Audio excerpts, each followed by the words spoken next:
U.S. missiles land in Philippines. Tensions ignite as China reacts. Flashed across every major news network in Asia before dawn. The words felt electric, crackling with urgency, fear, and the weight of what might come next. The world watched as military transport planes, heavy with American firepower, touched down on Philippine soil. The echoes of their engines seemed to ripple across the Pacific. Overnight, a new chapter in Asia's security story began. The arrival of U.S. missile systems marked a turning point in the region's uneasy standoff. For many, this moment brought reassurance. For others, it brought anxiety. The stakes were clear. The balance of power in the South China Sea was shifting, and everyone felt the tremor. Images spread rapidly. Convoys of armored vehicles, missile batteries rolling down runways, soldiers in camouflage scanning the horizon. At the center of the drama, the Philippines, newly armed and newly vulnerable. With American support on full display, the world braced for what might follow. As day broke, the message was unmissable. The Philippines had become a front line in a new contest for Asia's future, and the world waited to see who would make the next move. It was just past midnight when the giant C-17 Globemaster transports roared onto the tarmac at Clark Air Base. Their cargo was precious and unmistakable. Missile batteries wrapped in olive-drab tarps, watched over by armed U.S. and Philippine soldiers.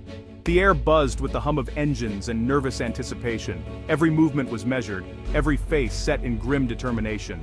Spotlights cut through the darkness as military police fanned out, forming a tight perimeter. Mechanics shouted instructions over the din, guiding the massive vehicles down steel ramps.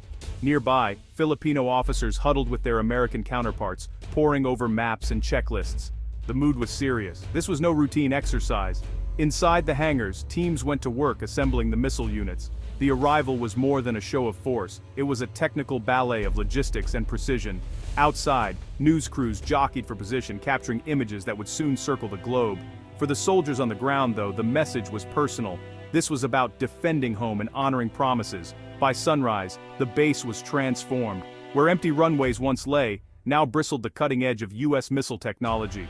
The world had changed in just a few hours, and the Philippines was now at the heart of it. The arrival of U.S. missiles in the Philippines was not just military theater, it was a strategic signal. Asia's security landscape has long been defined by shifting alliances and simmering rivalries, but this moment felt different. It was as if the old rules had been torn up, and a new game had begun, one where the risks were higher, and the consequences more uncertain. For years, the South China Sea has been a flashpoint. Countries with competing claims have jostled for position, but few dared cross clear red lines. The presence of advanced U.S. missile systems sent a message. The United States was not stepping back.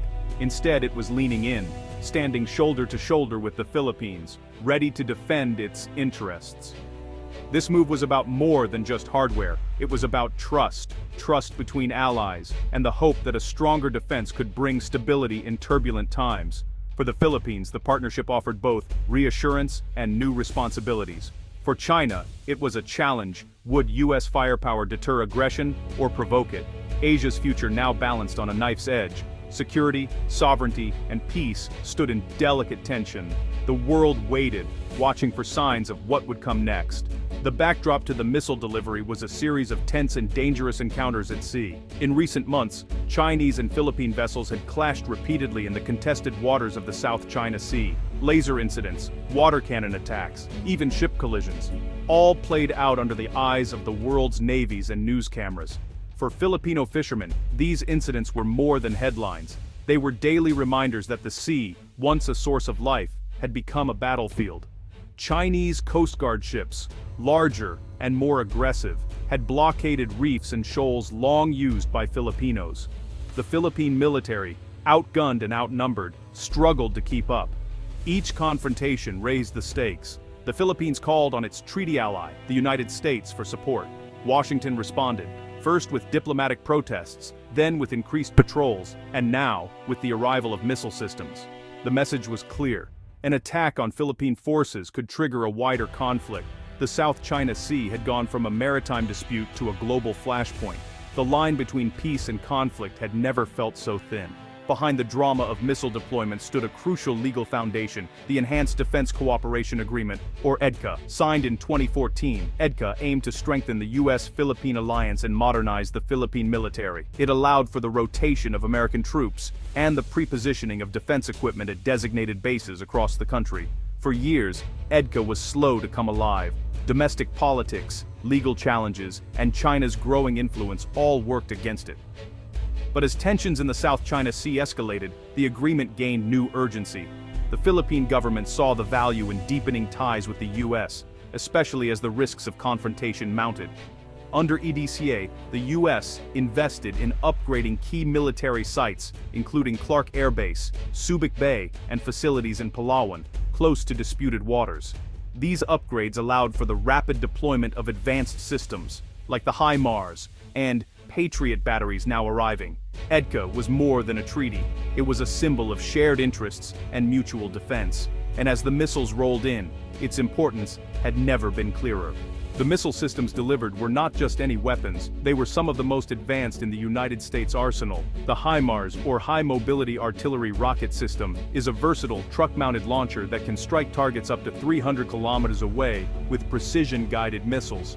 It's fast, mobile, and honestly, pretty hard to counter. For the Philippines, it represented a leap in strike power. Alongside HIMARS came the Patriot air defense batteries. These systems are, famed for their ability to shoot down incoming missiles and aircraft. They create a protective shield, making it much harder for any adversary to launch a surprise attack.